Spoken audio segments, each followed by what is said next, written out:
Ken Freeman, let me teach you this. I am not an apple tree.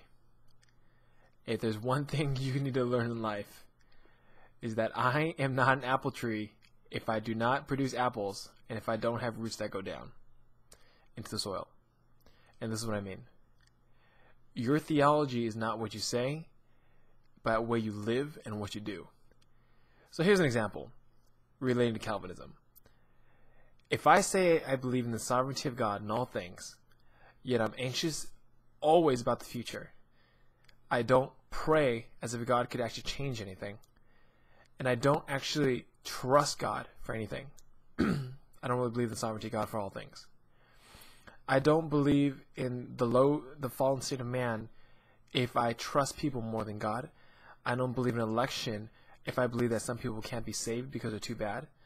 I don't believe in the atonement of Christ if Christ did not die for all, right? Who are going to be saved.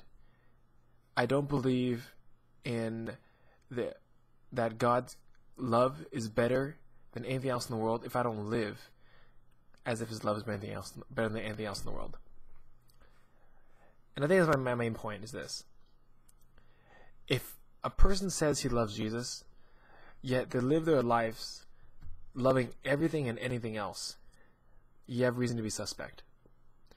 If a person wants to follow Jesus as Lord of their life, when you know that Jesus Himself gave Himself up for the poor and the sick, and even Jesus Himself surrendered His will to the Father, and yet a person lives for himself in the things that he buys, the things that he does, the careers that he chooses, the wife he chooses to marry, all that stuff, you have reason to be suspect.